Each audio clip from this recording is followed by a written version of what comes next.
कनेर का फूल खूबसूरत दिखने के साथ साथ काफ़ी शुभ भी होता है और इसके फूल से सभी देवी देवताओं की पूजा भी होती है। इसका पौधा घर में लगाना बहुत ही शुभ माना जाता है। इससे घर में सकारात्मक ऊर्जा आती है, घर में सुख समृद्धि भी बनी रहती है। तो हम सभी को इसका पौधा अपने घर में ज़रूर लगाना चाहिए। इसके बारे में हम आज आपको संपूर्ण जानकारी देने वाले हैं। यदि आप लगाए हैं तो भी जान लें, अगर लगाने वाले हैं तो भी संपूर्ण जानकारी रख करके आप लगाएंगे तो आपको 12 महीने इससे हमेशा फूल मिलता जाएगा। कभी भी यह पौधा फूल देना बंद नहीं करेगा अगर इसके मिट्टी अच्छी तैयार करेंगे और इसकी देख रेख अच्छे से करेंगे तो चलिए जान लेते हैं आज के वीडियो में कि हमें कैसे इसका पौधा लगाना चाहिए, कैसी इसकी मिट्टी बनाना चाहिए, कैसा इसका पॉट रखना चाहिए, कब इसकी कटिंग करें, कब इसकी रिपोर्टिंग करें और कब कब इसको खाद और फर्टिलाइज़र दें।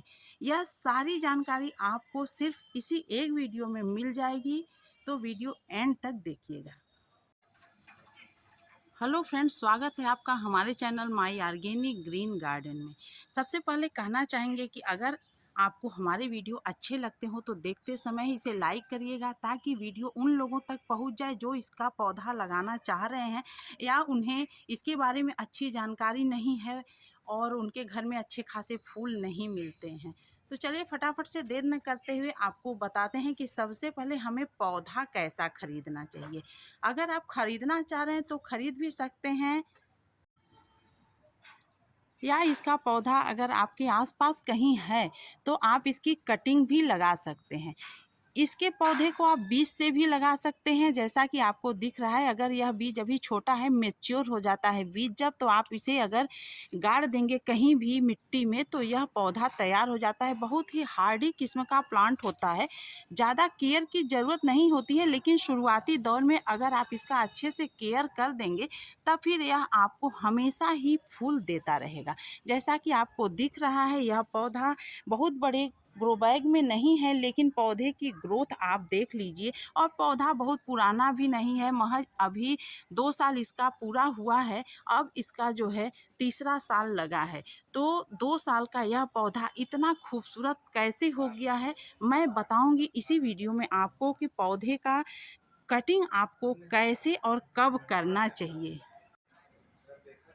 सबसे पहले तो हम आपको ये बताएंगे कि अगर आप नर्सरी से पौधा खरीदें तो एक ब्रांच का पौधा कभी न खरीदें और पौधा थोड़ा हेल्दी देख करके खरीदें, जैसा कि आपको दिख रहा है। अगर आप एक ब्रांच का पौधा खरीदेंगे तो वह पौधा इतना पुष्टि और खूबसूरत आगे चल कर के नहीं होगा, बहुत समय आपको लग जाएगा उसको बड़ा करने में।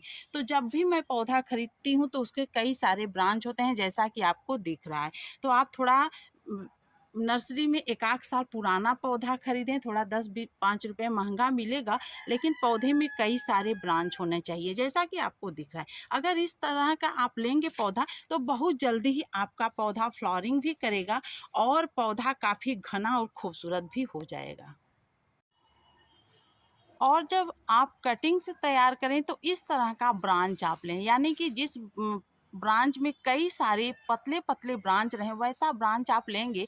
तो यहाँ से आप तिरछा कट मारेंगे और उसके बाद एलोवेरा जेल लगा करके कोकोपीट, वर्मी कंपोस्ट जैसी हल्की मिट्टी, बालू युक्त मिट्टी में इसे लगा देंगे तो यह महीने भर के अंदर एक अच्छा खासा पौधा तैयार हो जाएगा।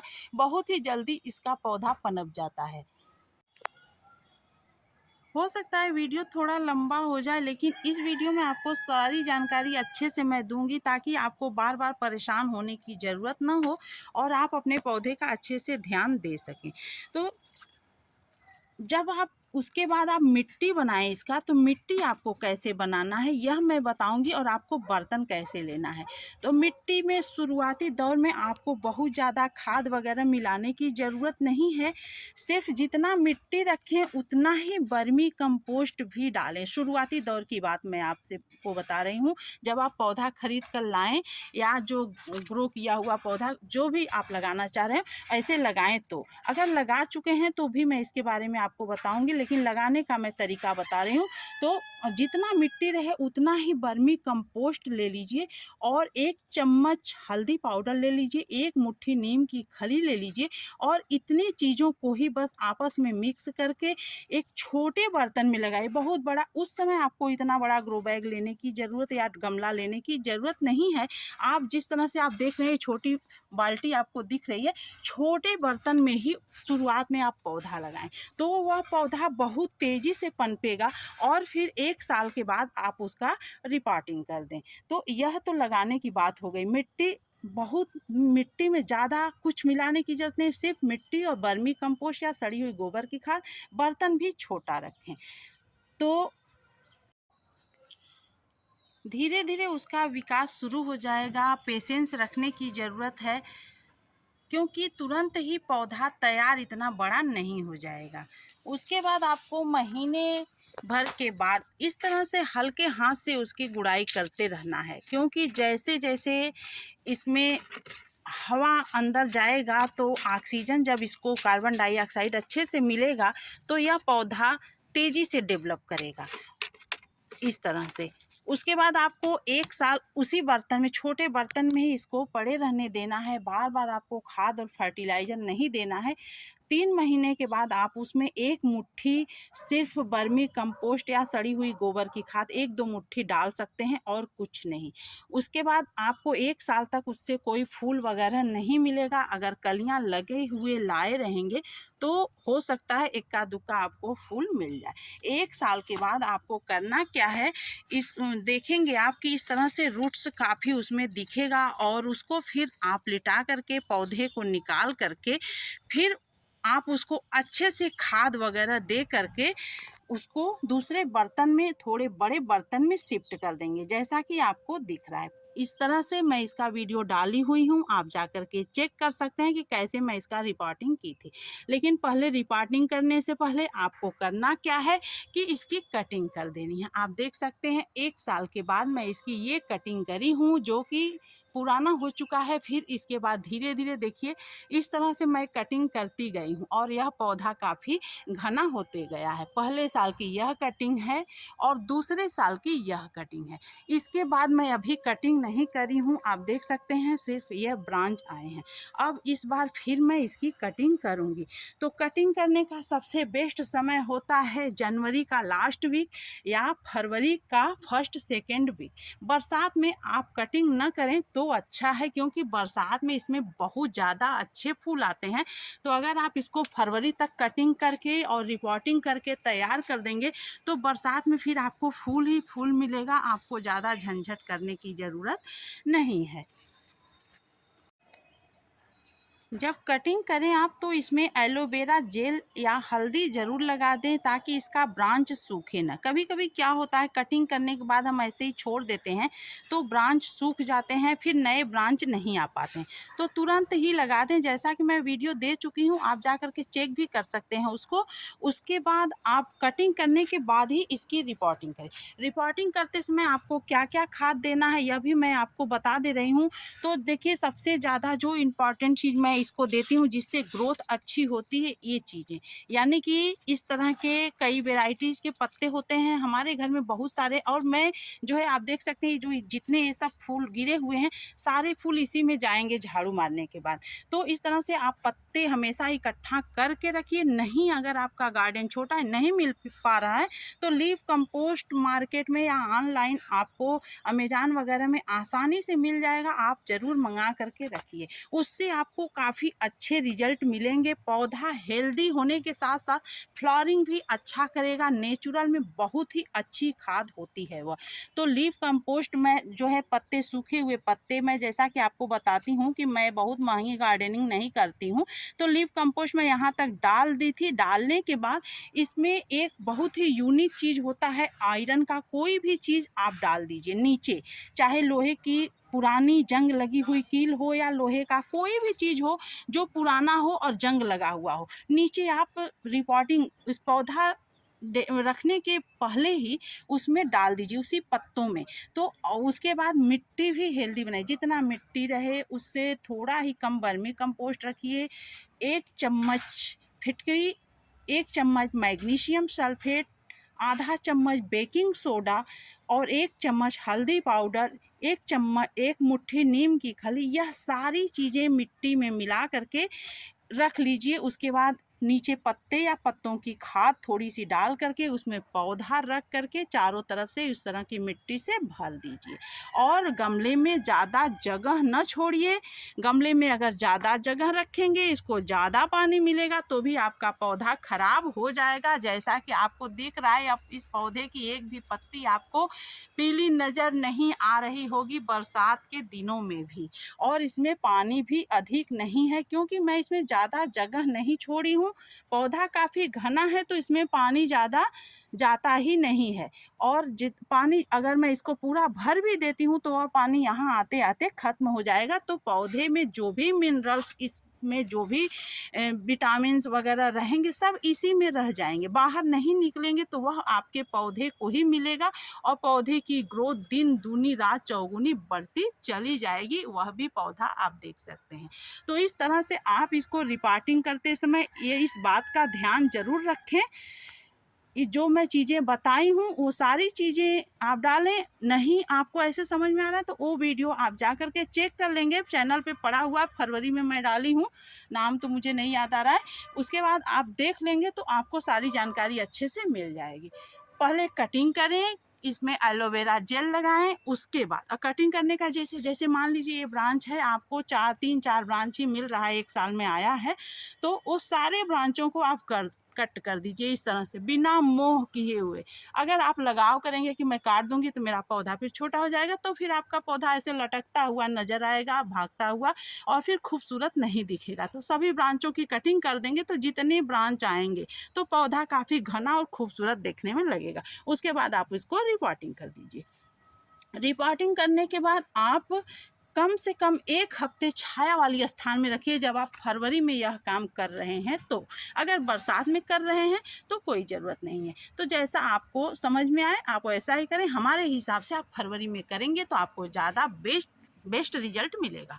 उसके बाद आप 1 हफ्ते के बाद इसको प्रॉपर धूप में रखें। इस पौधे को धूप जितना आप देंगे उतना ही यह पौधा अच्छे से विकास करेगा और हमेशा आपको लगातार इससे अच्छे खासे फूल भी मिलेंगे और बरगद के जैसा आपका पौधा हो जाएगा। फिर आपको महीने 2 महीने तक इसको कोई खाद और फर्टिलाइज़र देने की ज़रूरत नहीं है। सिर्फ और सिर्फ मैं इसमें जो है 1 महीने 2 महीने के बाद ये जो है आप देख सकते हैं, एक केले के छिलके का पानी है लिक्विड, इसे मैं डालती हूँ ज़रूर से अपने कनेर वगैरह में। इससे क्या होता है, इसमें पोटेशियम आयरन प्रचुर मात्रा में है, क्योंकि ये पके केले का छिलका भी है और कच्चे केले का छिलका भी है। तो इसे मैं देना बिल्कुल नहीं भूलती। हर महीने 1.5 महीने में मैं इस चीज़ को ज़रूर डालती हूँ और इसे भिगा करके मैं, मेरे घर में केला होता है, मैं सारे छिलकों को कभी नहीं फेंकती हूँ। आपके घर में भी केला आता होगा, छिलकों को बिल्कुल न फेंकें। इस तरह से एक बाल्टी में मैं भिगा कर हमेशा रखी रहती हूँ। जिस पौधे में ज़रूरत समझ में आती है मैं 1-2 मग डाल देती हूँ। यह डालना सबसे बेस्ट होता है। यह सबसे बढ़िया खाद है, कनेर और गुड़हल के लिए फर्टिलाइज़र है। उसके बाद आप 3 महीने, गर्मी में मैं अभी इसको कुछ नहीं दी थी, अभी मैं इसमें डालूंगी थोड़े वर्मी कंपोस्ट और या सड़ी हुई गोबर की खाद। 2-3 महीने के अंतराल में आप इसको देते जाइए। हर महीने 2 महीने के अंतराल में आप इसको फिटकरी वगैरह ज़रूर दीजिए ताकि मिट्टी इसकी एसिडिक बनी रहे। और इस तरह से जब मिट्टी एसिडिक रहेगी तो फूल और कलियां आना बंद नहीं होगा। इस तरह की फलियां दिखें तो उसे तोड़ते जाएं। जो पुराने फूल है उसको तोड़ करके फेंकने के बजाय पौधे में ही डाल दें तो आपका पौधा काफ़ी अच्छे से डेवलप करेगा। और हर पौधे की गुड़ाई महीने में 1 बार करते जाएं, उससे आपको काफ़ी अच्छे रिजल्ट मिलेंगे। और इसी तरह का फर्टिलाइज़र और खाद घरेलू दें, कभी चाय की पत्ती दे दें, कभी काफ़ी दे दें। इस तरह से मैं वीडियो अपलोड करती रहती हूँ कि समय समय पे सब कुछ देती रहती हूँ, जिससे कि बहुत अच्छे रिजल्ट हमें मिलते जाते हैं। और बहुत कुछ इसके और एक चीज़ और कहना चाहूँगी कि शुरुआती दौर में ही अगर आप इसको जिस चीज़ की आदत लगा देंगे वहीं ये मांगेगा, यानी कि अगर आप इसे कभी भी रसायन दे देंगे तो यह बार बार पौधा रसायन ही मांगेगा, ऑर्गेनिक चीज़ों पर से इसमें फूल वगैरह नहीं आएंगे। तो मैं यही कहना चाहूँगी कि सिर्फ घर की जैविक चीज़ों का ही इसे आदत डालें, तो उसी से यह पौधा काफ़ी अच्छे से डेवलप करेगा, काफ़ी अच्छी फ्लावरिंग होगी और पौधे की ग्रोथ भी काफ़ी अच्छी रहेगी। 6 महीने में इसको भरपूर भोजन फिर से दें, यानी कि फिर इसको अच्छे खासे लीफ कंपोस्ट, वर्मी कंपोस्ट वगैरह खाद दें। और अगर आप रिपार्ट न करना चाहें इसे, तो भी मैं आपको तरीका बता दे रही हूँ। ऊपर के लेयर की मिट्टी हटा करके ये सारी चीज़ें इसमें भर करके फिर से दूसरी मिट्टी डाल दें, तो यह पौधा फिर अच्छे से चलना शुरू हो जाएगा। हर तीसरे महीने इसको थोड़े से फिटकरी चूना वगैरह भी दे दें, ताकि इसकी मिट्टी का जो है एसिडिकपन खत्म ना हो। और फिर धीरे धीरे आपको यह पौधा हमेशा बढ़ता जाएगा, फूल और कलियां लेता जाएगा, फूल अच्छे से मिलते जाएंगे। हमेशा इसको पानी की भी ज़रूरत होती है, ओवर वाटरिंग ना करें और बिल्कुल कम भी पानी ना दें। अगर बिल्कुल कम पानी देंगे तो इसके पत्ते भी पीले होकर के गिरेंगे, ओवर वाटरिंग से भी गिरेंगे। तो मुझे उम्मीद है आज की जानकारी आपको काफ़ी अच्छी लगी होगी, पसंद आई होगी। तो इसे शेयर करना बिल्कुल नहीं भूलिएगा। चैनल को पहली बार देख रहे होंगे तो इसी तरह का बेहतरीन कंटेंट पाने के लिए हमारे इस चैनल को सब्सक्राइब करिएगा। मिलेंगे अगले वीडियो में अगली जानकारी के साथ, तब तक अपना ध्यान रखिए, अपने पौधे को ध्यान रखिए। Thanks for watching.